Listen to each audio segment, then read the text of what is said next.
Minggu lalu kita membahas tentang herpes zoster virus ya. Nah, saat ini kita membahas tentang herpes simplex, yaitu herpes pada kelamin. Nah, herpes simplex ini beda dengan herpes zoster. Walaupun sama-sama penyebabnya adalah virus herpes, tapi beda jenisnya. Herpes simplex ini menyerang daerah-daerah sekitar mukosa, yaitu mulut dan rongga mulut dan organ kelamin wanita ataupun perempuan. Ini contoh gambaran herpes simplex, seseorang yang terkena infeksi herpes simplex pada bibir. Ya, minggu lalu kita sudah mempelajari herpes zoster pada bibir ya. Lesinya bintiknya kecil-kecil, kemudian berkelompok lebih banyak dan tengahnya ada hitam-hitamnya. Nah, kalau yang herpes simplex dia cenderung lebih besar-besar ya. Kemudian ada infeksi sekunder yaitu seperti nanah ya, ini infeksi sekunder, infeksi bakteri ya, seperti ini ya. Lepuhannya lebih besar. Kalau yang herpes zoster bintik-bintiknya lebih kecil dan lebih bergelombol. Jadi seperti kayak gambaran anggur. Nah, ini juga bintik-bintik ya, tapi dia tidak berkelompok. Ini hanya mengelompok, tapi ini menyebar, ini menyebar, ini menyebar. Dengan tengahnya seperti apa? Seperti ada titik di bagian tengahnya. Ya, ini Bapak Ibu ya. Ini gambaran herpes simplex. Jadi kalau ada orang yang mulutnya seperti ini, waduh, hati-hati ya, jangan sampai berciuman atau minum gelas dari bekas yang orang ini minum karena kita bisa tertular ya. Karena herpes ini penularannya melalui kontak gitu. Jadi jangan sampai berciuman, jangan sampai melakukan seks oral dengan orang yang mulutnya ada seperti ini ya, atau di bibirnya ada ini. Tadi dia bilang sariawan, sariawan. Oh ini cuma sariawan, terus ini maaf ya, ciuman ya, atau melakukan bagi yang dengan pasangannya seks oral ya.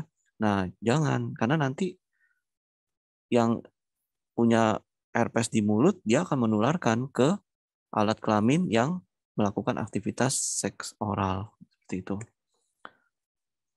Herpes simplex ini merupakan infeksi menular seksual yang disebabkan oleh jenis virusnya namanya herpes simplex virus. Herpes simplex virus itu ada dua Bapak Ibu, ada tipe 1 dan tipe 2. Disebut herpes simplex tipe 1 dan herpes simplex tipe 2. Herpes simplex yang tipe 1 yaitu melalui oral ke oral, ya, yaitu melalui berciuman ya, bekas makannya kita gelas bekas minumnya, kita kan nggak tahu orang itu ada herpes atau tidak ya. Terus bagi ya kita minum atau botol minumnya aduh aus nih bagi dong. Nah, seperti itu. Jadi jangan ya, jangan tukar-tukaran alat apa minum ya. Kedua, herpes virus yang tipe 2 ditularkannya melalui kontak seksual yang menyebabkan herpes pada organ kelamin.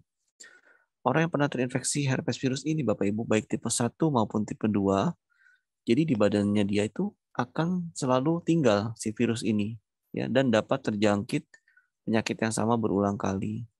Nah, di tahun 2016 tadi diperkirakan 3,7 miliar orang di bawah usia 50 tahun. Bayangin ya, 3,7 miliar di bawah usia 50 tahun. Berarti usia produktif ya, 49 ya. Usia 20 sampai 49 atau 60% dari populasi seluruh dunia memiliki infeksi herpes virus tipe 1, baik yang oral maupun genital. Herpes simplex ini memiliki gambaran bentuknya lukanya luka lecet atau borok ya. Kemudian pasiennya itu akan merasakan sakit di tempat yang infeksi. Biasanya sensasinya itu perih. Kalau zoster ke arah panas. Yang cacar ular itu atau cacar api disebutnya gatal dan panas. Tapi kalau herpes ini lebih ke arah perih karena dia bentuknya seperti sariawan. Betul-betul seperti sariawan Bapak Ibu. Gejala klinis herpes simplex itu khas yaitu vesikelnya berkelompok. Kemudian di atasnya terdapat suatu di atas dasarnya eritematosa ya, maksudnya kemerahan ya. Kemudian bersifat recurrent. Recurrent itu maksudnya dia bisa kembali lagi, bisa muncul. Karena apa? Karena virusnya ini sekali Bapak Ibu terinfeksi, ya udah virusnya tinggal terus di dalam tubuh Bapak Ibu ya. Lebih sering menyerang wanita dibanding pria dan hanya didapati pada orang-orang yang telah aktif secara seksual ya. Jadi yang agak banyak dirugikan ini wanita ya. Nah, dari penelitian yang saya baca, yang kami baca Bapak Ibu, wanita yang terkena herpes simplex ini seringkali disebabkan oleh pria yang tidak disirkumsisi, ya, oleh pria yang tidak disunat, ya. Ya, mungkin karena tidak dilakukan sirkumsisi, tidak disunat, sehingga dari prepusiumnya atau kulit kulit ujung penisnya itu, kepala penisnya itu ada semacam seperti putih-putih, ya, namanya smegma. Kita bayanginnya seperti daki gitu, ya, daki warna putih-putih gitu. Jadi kulit ini, misalkan ini penis ya Bapak Ibu. Ini penis, ini kulitnya. Kalau ketika kulitnya dibuka, dimundurin ke dalam ini, di kepala penisnya itu kadang suka ada seperti daki-daki itu. Nah, daki-dakinya itulah yang merupakan sumber dari infeksi, ya, kuman, virus tinggal di situ, ya.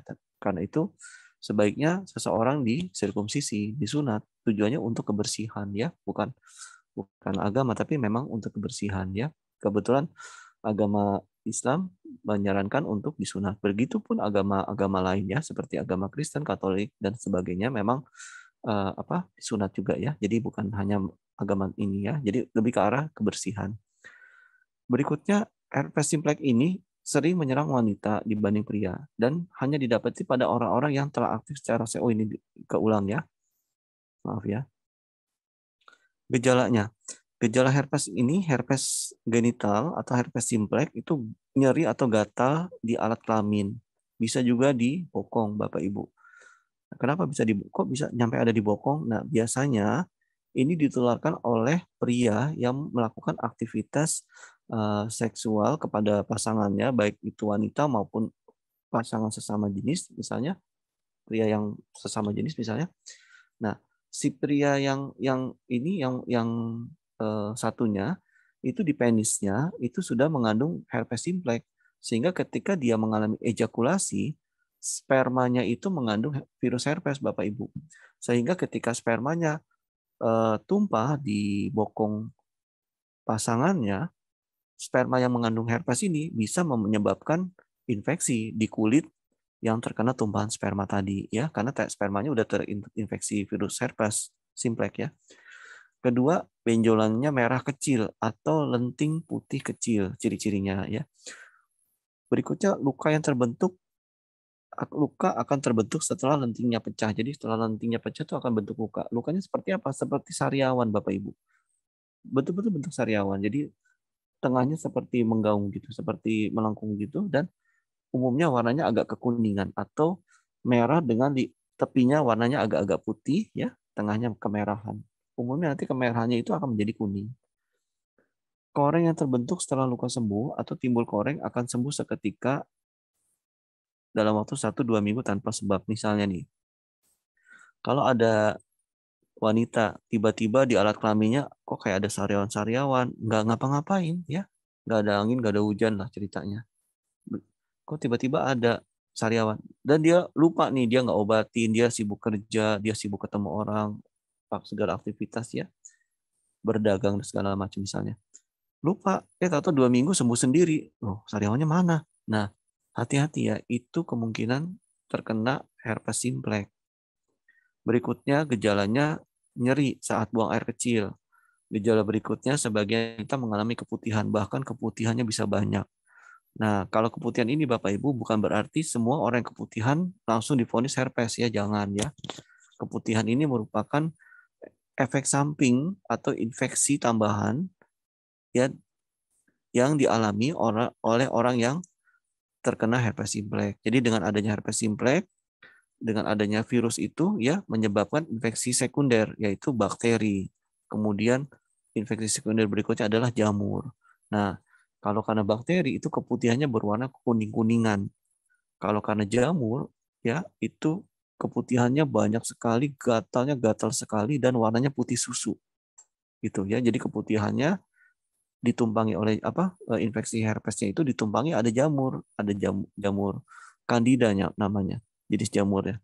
Nah, dia menginfeksi vagina menyebabkan keputihan yang berwarna putih, gatal sekali, putih susu, ya, banyak, ya, berbau, ya, kemudian pokoknya mengganggu, ya.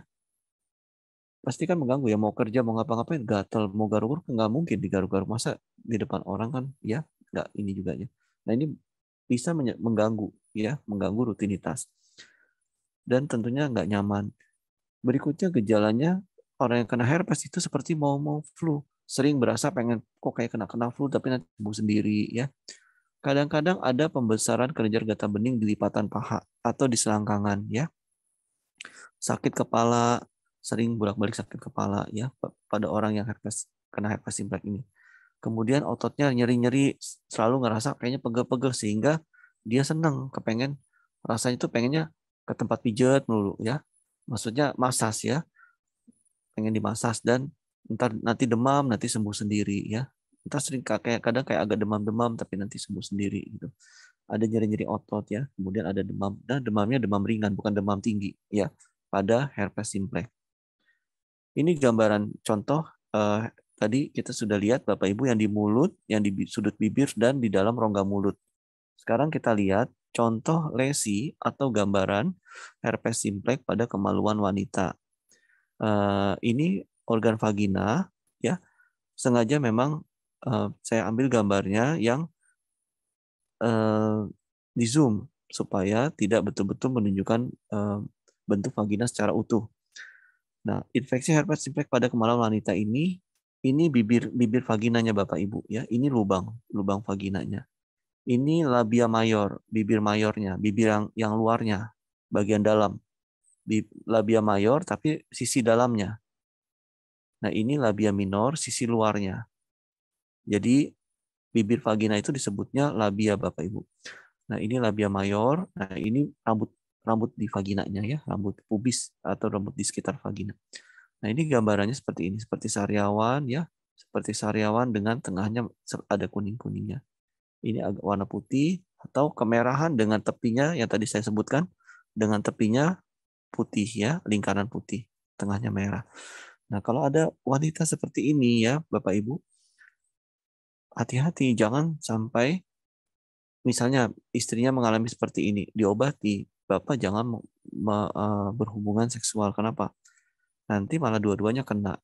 Yang seperti ini harus diobati sampai sembuh dulu.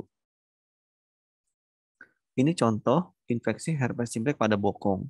Ini otot gluteus, otot bokong kiri.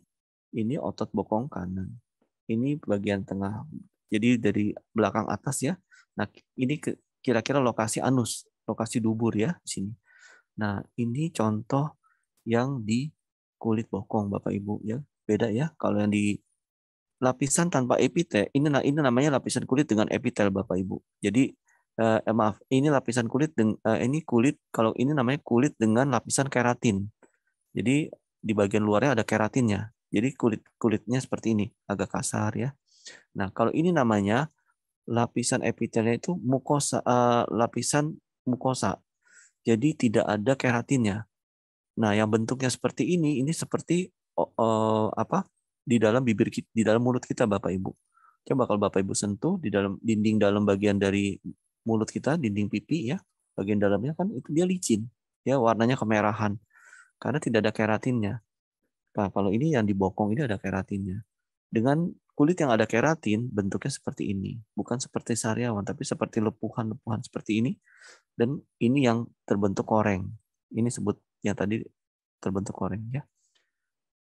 Ini pada vagina, ini khas sekali. Jadi kalau Bapak Ibu lihat, oh ini herpes simplex, ya. Nanti bisa diobati dengan supahabu. Bagaimana herpes simplex penularannya pada ibu hamil? Bisa nggak? Bisa. Nah, hati-hati, terutama wanita yang pengen hamil. Jangan sampai tertular herpes simplex. Jangan sampai, ya. Kenapa? Karena pertama, penularan pada trimester pertama kehamilan, yaitu usia kandungan bulan pertama sampai 3 bulan, ya, cenderung bisa menyebabkan aborsi. Ya, bayinya bisa mengalami keguguran. Kalau trimester kedua, ya, bisa terjadi kelahiran prematur. Jadi nanti usia bayi masih 6 bulan, 7 bulan, ya, dia sudah mengalami hiperkontraksi dan akhirnya bayinya lahir. Lahir belum waktunya, lahir belum matur, belum matang, paru-parunya belum kuat, ya, segala macam, sehingga bisa terjadi bayi yang lahir akhirnya nggak lama meninggal, ya, atau bisa juga ketolong, ya, tergantung dari usia bayi tersebut lahir. Kalau dia 7,5 bulan misalnya, berat badannya nggak jauh dari 2000 gram, masih bisa ketolong. Kalau ditaruh di NICU atau ICU khusus untuk bayi, namanya Neonatal Intensive Care Unit.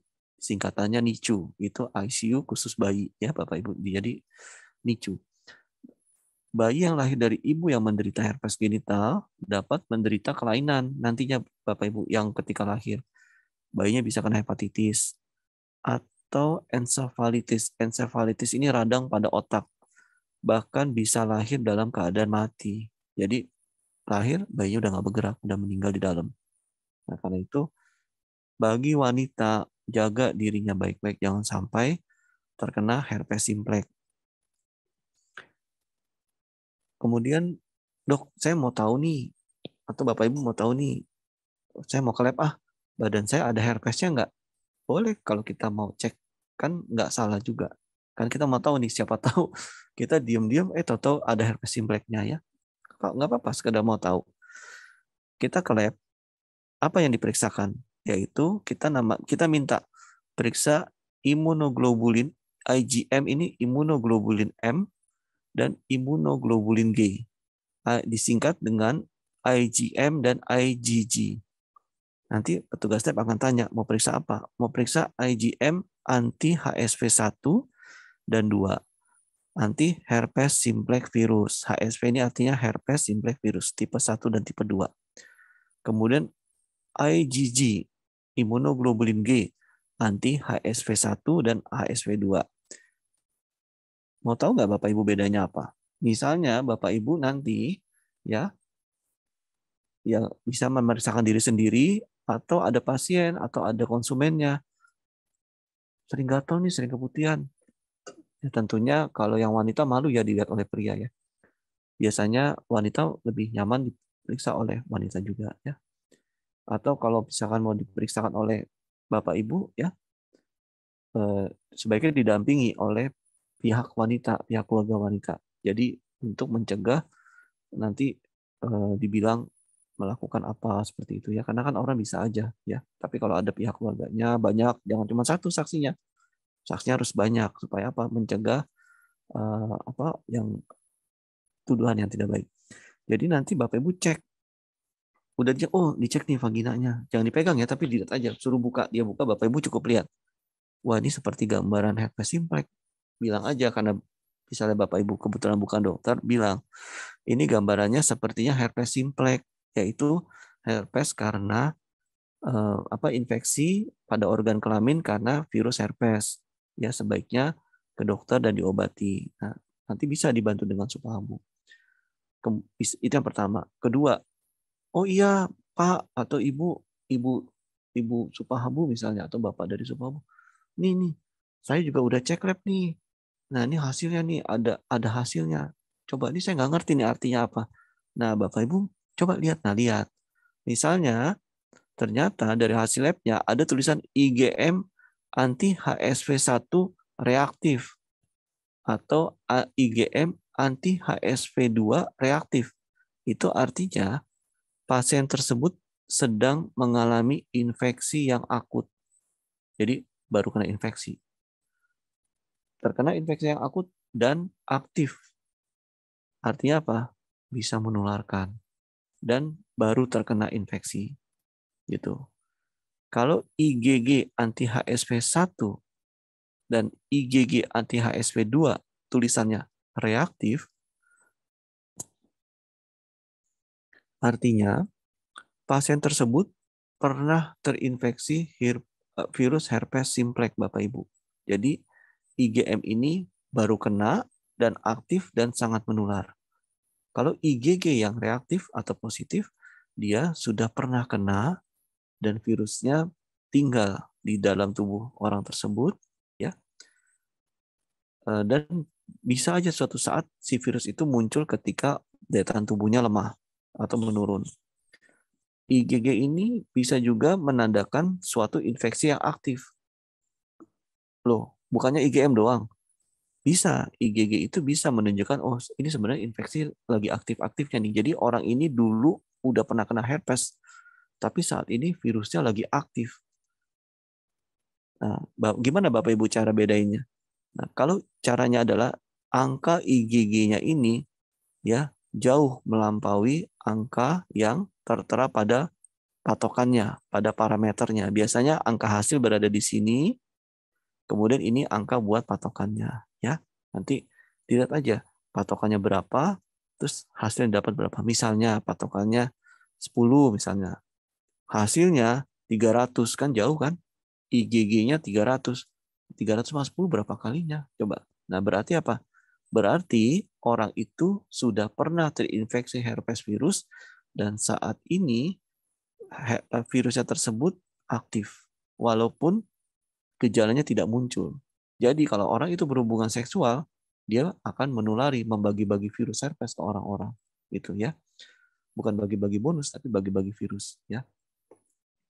Bahan yang diambil untuk diperiksa, yang pertama pengambilan sampel jaringan pada luka herpes. Nanti akan di-swab oleh petugas lab, yang sariawannya itu akan di-swab dengan alat, kemudian masukin ke tabung, nanti dicek di lab. Yang kedua, pengambilan sampel darah, ya diambil darahnya dari pembuluh vena. Yang ketiga, dilakukan pungsi. Pungsi itu ditusuk. Lumbal.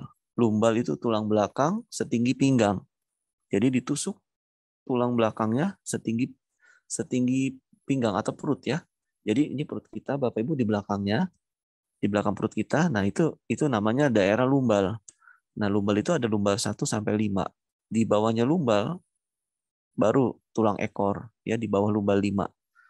Gitu. Jadi ruas tulang belakang setinggi perut itu disebut sebagai lumbal, ada lumbal 1, 2, 3, 4, 5. Makin ke bawah angkanya nambah. Jadi lumbal 5 bukan di atas posisinya. Tapi lumbal 5 itu di bawah. Lumbal 1 di atas, lumbal 2, 3 itu di tengah, 4 makin ke bawah, lumbal 5 di bawah, ya di pinggang posisinya. Di bawah lumbal 5 itu terdapat sakrum atau tulang ekor. Nah, lumbal kita, tulang belakang setinggi perut ini akan ditusuk dengan jarum yang panjang, ya Bapak Ibu, panjang bisa 50 cm ya. Itu ditusuk jarumnya. Bila dicurigai ya, infeksi herpes sudah menyebar hingga ke otak atau saraf tulang belakang. Herpes yang bagaimana yang dilakukan fungsi lumbal atau tusukan pada tulang belakangnya?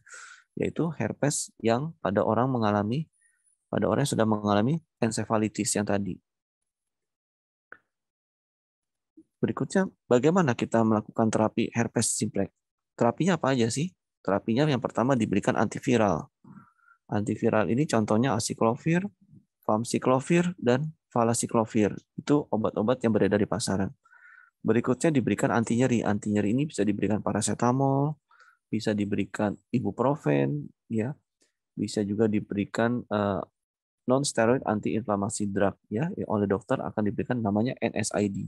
Jadi obat-obatan yang bersifat non steroid dan bersifat sebagai anti inflamasi. Namun sebagian dari penelitian NSAID ini selain berperan sebagai anti nyeri dan anti inflamasi, anti peradangan, NSAID ini bisa menyebabkan gangguan pada jantung, ya, bisa menyebabkan gangguan pada otot jantung.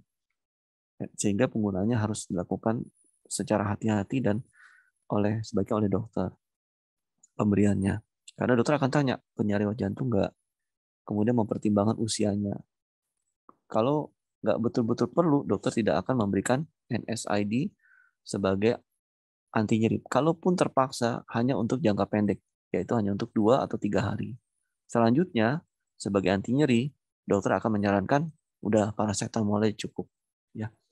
Paracetamol berapa sih dosisnya? Paracetamol dosisnya Bapak Ibu 10 mg per kilogram berat badan. Jadi kalau Bapak Ibu berat badannya 50, dosis yang harus saya minum berapa? Berat saya 50 kg. Ya udah 50 kali 10 berarti 500 mg. Berat saya 60 kilo. Dosisnya berapa paracetamol? Ya udah 60 dikali 10 berarti 600 mg. Hitungnya kayak seperti itu Bapak Ibu ya. Nah, misalnya, "Dok, berat saya 70. Adanya paracetamol 500 mg. Nggak ada yang 700 mg." Nggak apa-apa. Minum yang 500 mg, ya, ditambah satu lagi tapi setengah. 500 tambah setengah berapa? setengah dari 500 kan 250, sehingga Bapak tersebut akan minum 750 mg. Kebanyakan 50 mg dong, nggak apa-apa. Kan hanya satu kali. Kalau nyerinya tidak tertahankan. Gitu. Jadi beda-beda, kelebihan 50 mg nggak apa-apa. Yang penting bukan berarti kelebihan 50 mg terus minum tiap hari selama 1 bulan. Nah itu jangan. Ya, nanti bisa menyebabkan peradangan atau pembengkakan pada hati kalau kebanyakan paracetamolnya. Tapi kalau dosisnya agak tinggi untuk jangka pendek, silakan ya. Gitu. Jadi berikan Bapak Ibu. Nanti konsumennya atau pasiennya, kalau antiviral ini biar dokter yang memberikan. Anti nyerinya Bapak Ibu bisa seperti dokter nanti. Coba-coba sakit ya, minum aja paracetamol. Paracetamol itu apa, Pak? Nah, Bapak Ibu harus hafalin. Paracetamol yang ada di minimarket apa namanya. Banyak kok. Nanti searching aja di Google. Merek-merek yang sudah umum.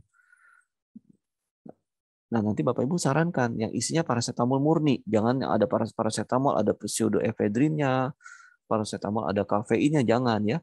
Pokoknya isinya hanya paracetamol.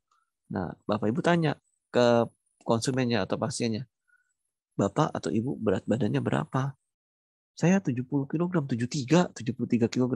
Langsung kita menghitung 73 ya. Oh, berarti dosis yang perlu dia perlukan sebagai anti nyeri 73 kg, 73 dikali 10. Kan dosisnya paracetamol itu 10 mg per kilogram berat badan. Pokoknya gampang deh. Berat badan kali 10 aja. Nggak usah pusing ya. Berarti dia perlu berapa? 730 mg. Obat yang dia beli di minimarket atau di warung cuman apa? 500 mg. Berarti perlu berapa? Kurangnya berapa? Kurangnya 230 mg kan? Nah, satu lagi ambil, dipotong setengah. Orang ini akan mendapatkan dosis 500 mg ditambah separuhnya, 250 mg. Maka dia akan mendapatkan 750 mg. Kelebihan nggak? Sedikit. Cuman kelebihan, dosis kebutuhan dia kan 730 mg. Yang kita kasih 750 mg. Hanya beda sedikit, nggak apa-apa. Efeknya, langsung nyerinya nggak lama hilang. Nanti dia akan merasa, wah, Bapak Ibu yang dari Supahabu bisa seperti dokter ya gitu. Terima kasih ya. Nah, itu akan menimbulkan kepercayaan. Karena pasien itu yang penting dia bisa percaya dulu. Kita ngerti banyak hal, kita tahu banyak hal. Tapi kalau dia udah nggak percaya, dia takut, dia nggak akan mencoba. Kita tidak bisa membuktikan pengetahuan yang kita punya, pengetahuan yang Bapak Ibu milikin. Jadi dibangun dulu trust-nya dengan pemberian anti nyeri ini. Itu salah satu apa yang bisa dilakukan oleh Bapak Ibu. Berikutnya Bapak Ibu sarankan pakai antiseptik cair. Nah, kan bahasanya antiseptik. Orang bingung. Oh, antiseptik. Sebagian pasti ngerti. Tapi kalau kita misalnya berkunjung ke daerah yang mungkin dia terbiasa dengan hanya namanya, mengenal namanya, tapi dia nggak tahu itu antiseptik ya. Banyak Bapak Ibu orang yang tinggalnya di desa misalnya, bukan berarti dia orang nggak punya ya, tapi dia nggak ngerti ya, tapi dia bisa beli dan dia banyak uang misalnya. Tapi dia nggak ngerti. Nah, kita mengedukasi, Pak atau Bu, ini pakai antiseptik gitu. Nanti dia akan bertanya antiseptiknya apa. Nah, saya langsung sebutkan aja contoh ya. Ini contoh ya. Bisa menggunakan betadin cair. Namanya betadin cair khusus bilas vagina. Boleh nggak buat penis? Boleh kan. Vagina sama penis sama-sama organ kelamin. Karena belum aja produksi namanya betadin bilas penis misalnya. Tapi yang buat bilas vagina boleh. Ya kalau pasiennya itu laki-laki ya. Yang Bapak Ibu periksakan, oh ini herpes simplexnya pada laki-laki. Anjurin sering-sering ya penisnya Bapak berendam di ember, dikasih antiseptik dulu. Nah, nanti Bapak duduk di ember yang lebar itu, berendam, penisnya direndam ya. Selama berapa lama? Berendam aja selama setengah jam gitu ya. Bagi yang wanita berendam di ember yang lebar, diisi air, ditambah antiseptik. Antiseptik cair ini contohnya betadin untuk vagina atau betadin feminin. Nah, nanti silahkan dicari aja namanya. Pokoknya dia untuk bilas vagina. Bisa untuk penis juga ya, buat rendem. Contoh lainnya apa? Antiseptik cair yang berada di pasaran. Contohnya bisa Dettol ya. Bisa juga merek-merek lain. Nanti silakan dicari lagi ya. Banyak kalau di rumah sakit itu yang umum ya. Kalau di rumah sakit ada merek-merek tertentu. Berikutnya, terapi herpes ini sudah dikasih antiviral. Ini diberikan oleh dokter yaitu aciclovir, famciclovir atau valaciclovir. Kalau aciclovir dosisnya ya yang 400 mg bisa 3 kali 1, bisa juga 5 kali 1. Kalau yang untuk antiviralnya tergantung kondisinya. Kemudian diberikan antiviralnya itu aciclovir, famciclovir atau valaciclovir yang oles. Nah, mengolesinya Bapak Ibu nggak boleh pakai jari ya. Jadi salepnya diambil terus digosok-gosok ke daerah yang ada herpesnya. Nanti jarinya yang buat gosok malah kena herpes. Jadi menggunakan apa? Menggunakan cotton bud, menggunakan korek kuping. Jadi salepnya ditaruh di korek kuping, diolesin ke bagian yang terkena virus itu. Ya, tadi ketinggalan nih saya bahas ini. Setelah antiseptik cair buat rendeman, berikutnya adalah diberikan vitamin atau imun booster yang berfungsi untuk meningkatkan sistem imun. Nah, vitamin ini Bapak Ibu bisa diberikan apa? Bapak Ibu berikan apa aja? Pokoknya vitamin yang mengandung vitamin C yang mengandung B kompleks. Ada vitamin C-nya, ada B kompleks, kasihin. Sehari berapa kali? Sehari 1 kali cukup atau sehari 2 kali. Pagi 1, sore 1. Atau cukup vitamin sehari sekali. Selebihnya imun booster yaitu kita berikan dengan herbal supahabu, baik alfa maupun beta. Kenapa kok supahabu bisa alfa dan beta? Nanti kita lihat alfa itu isinya apa, beta isinya apa. Kalau alfa isinya yaitu ikan gabus dari albumin dari ikan gabus, ekstrak Channa striata, kemudian isi berikutnya dari supahabu alfa adalah kurkuma, dan berikutnya adalah moringa. Dosisnya ya, dosis ekstrak Channa striata ini albumin yang dari ikan gabus ini dosisnya per kapsul kan 500 mg komposisinya. Dari 500 mg kandungan di dalam per kapsulnya ini, albuminnya itu senilai dengan 300 mg. Kurkumanya 100 mg, udah 400 ya. Dan ekstra moringganya 100 mg. Jadi 300 mg, 100 mg kurkuma, 100 mg moringa, ekstrak moringa. Didapat per kapsulnya itu dosisnya 500 mg per kapsulnya alfa. Dosis minumnya untuk meningkatkan daya tahan tubuh secara umum ya, baik itu herpes simplex maupun badan lemes ya, secara umum ya 3 kali sehari 1 kapsul. Kita lihat yang isi dari supahabu alfa ini ya. Dia pertama kan isi albumin. Manfaat albumin pada herpes, pada pasien herpes yang kita ambil apa? Sebagai pengangkut dan pengikat. Jadi dia akan mengangkat dan membawa molekul obat yang kita minum ke di mana lokasi virus itu ada.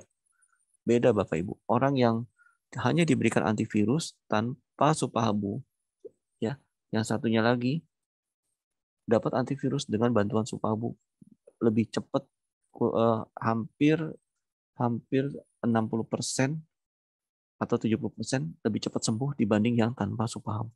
Jadi misalnya ya, yang hanya mendapatkan antivirus dia sembuhnya 10 hari. Tapi yang dengan antivirus didampingi dengan supahabu alfa, dia bisa sembuhnya dalam 3-4 hari. Begitu. Jadi yang satu sembuh tapi lama dan dia akan mengalami sakitnya juga lama. Yang satunya dia lebih cepat. Cuma pesenin, kalau udah enakan jangan langsung buru-buru di stop obatnya. Tetap antivirus dihabiskan, supahabunya dihabiskan, diteruskan.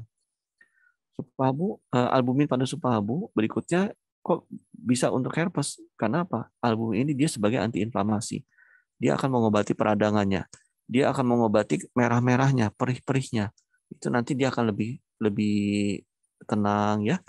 Perih-perihnya akan lebih cooling down, akan lebih tidak meradang ya, peradangannya akan lebih cooling down sehingga pasien merasa akan lebih nyaman. Berikutnya sebagai antioksidan, kemudian sebagai antikoagulan mencegah penggumpalan ya, dan menghambat agregasi trombosit. Jadi kita mengambil dua manfaat ini, tapi bonusnya kita makan albumin adalah pembuluh darah kita sehat karena dia menghambat agregasi trombosit supaya pembuluh darah kita tuh tidak banyak penggumpalan-penggumpalan yang nantinya bisa menyumbat pembuluh darah. Ini jurnal tentang canas triata. Jadi jurnal-jurnal yang ini jurnalnya, referensinya, ini hasilnya, dan ini fungsinya. Jadi fungsi dari albumin berdasarkan jurnal-jurnal ini, dia pertama mempertahankan oncotic plasma, tekanan oncotic plasma, kedua mengikat dan mengangkut beberapa zat dan hormon yang kita makan ya, atau hormon yang ada di badan kita, menjaga keseimbangan asam basa ini penting pada orang diabetes, terutama sebagai antioksidan kuat pada orang-orang yang sudah nih ya, terutama pada perokok ya. Itu kan dia masukin racun terus tuh. Nah, antioksidan ini dia akan membersihkan tubuh si perokok yang udah lama itu, atau perokok pasif. Kadang pernah nggak Bapak Ibu dengar suaminya yang ngerokok, istri yang kena kanker paru, atau seorang ibu pekerja, dia sering di tempat kerjanya kumpul-kumpul dengan pria-pria rekan-rekan kerjanya pada ngerokok semua. Yang ngerokok nggak kena kanker paru, malah si ibu itu kena kanker paru ya. Jadi manfaat dari albumin ini dia salah satunya adalah sebagai antioksidan yang kuat. Kan rugi ya, nggak ngerokok tapi kena dampaknya. Malah yang nggak ngerokok kena dampak juga tapi lebih lama. Karena ada salah satu saudara saya, Bapak Ibu, ini betulan ya, saat ini mengalami kanker paru stadium 4. Seorang wanita, dia perokok aktif ya. Jadi ya sekarang udah berhenti ya itu karena sebaiknya diberikan ini ya, antioksidan kuat supaya tidak terjadi kanker paru. Berikutnya sebagai antikoagulan supaya tidak mengalami penggumpalan.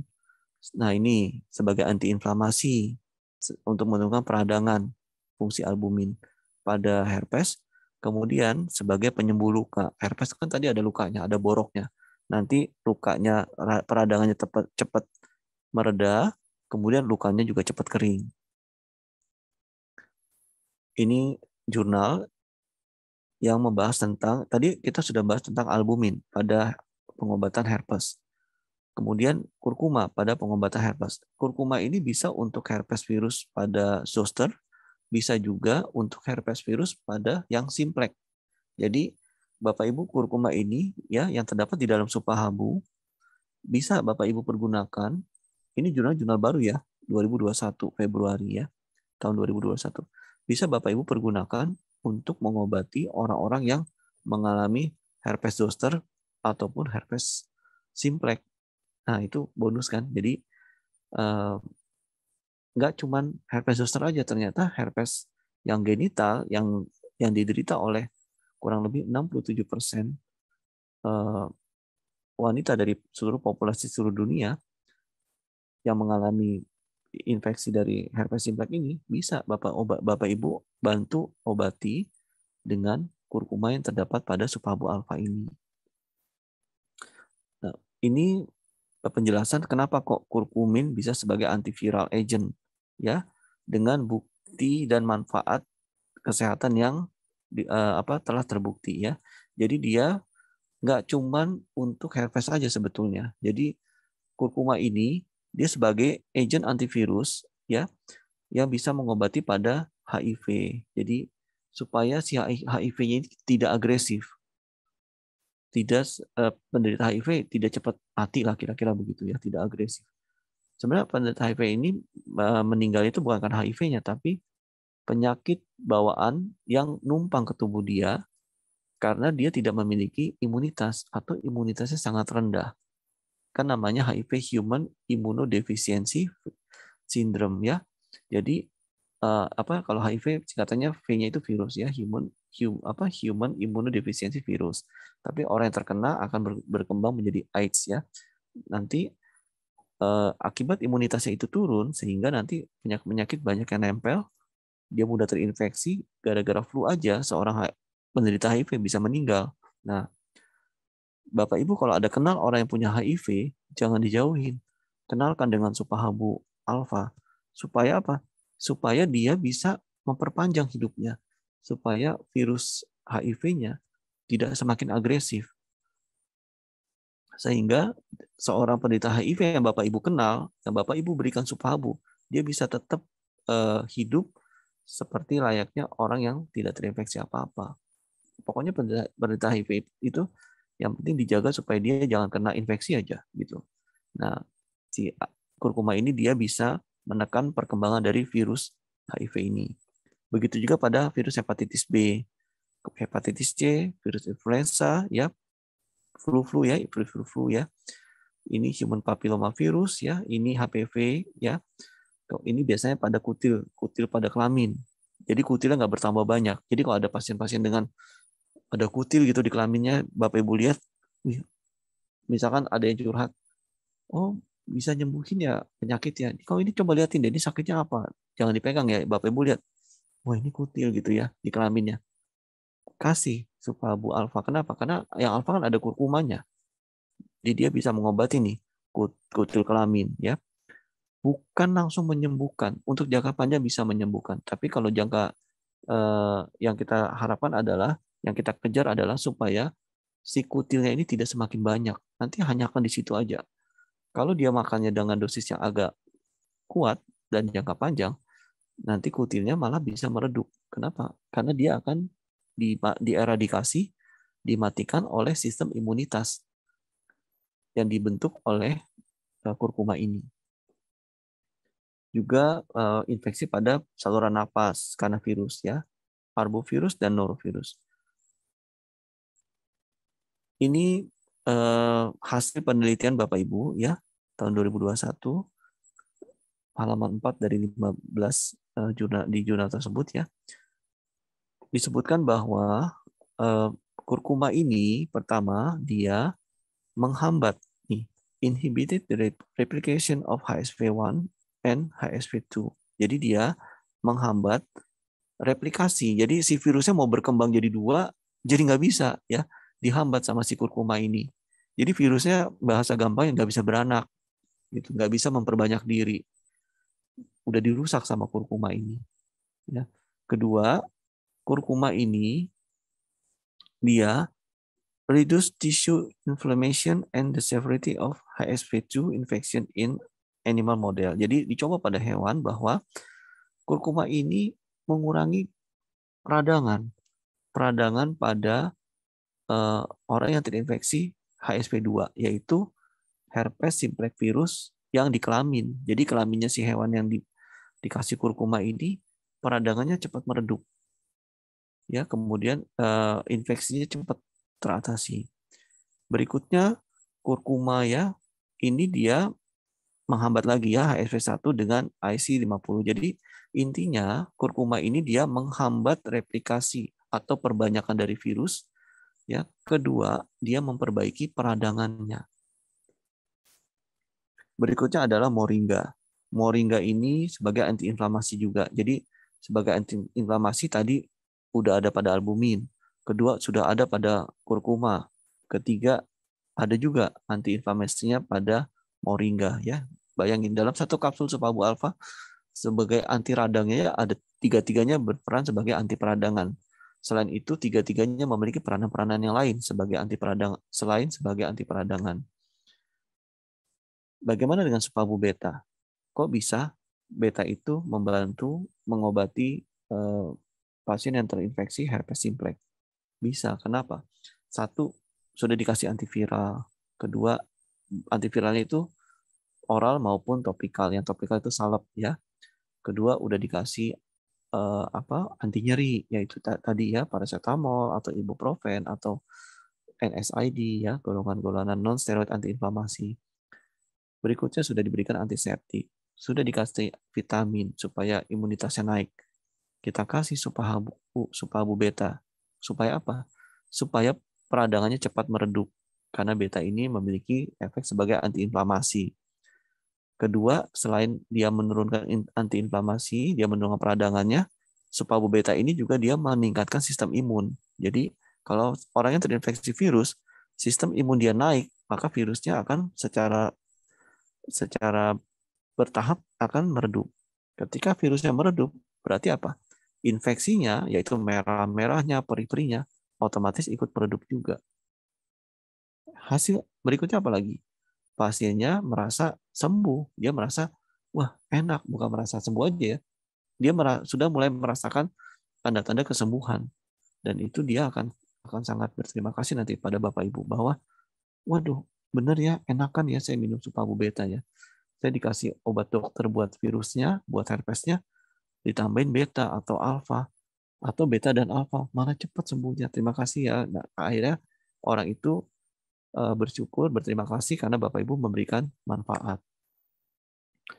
Nah, supabu ini ya merupakan poliherbal. Kenapa? Kenapa nggak cuma satu herbal?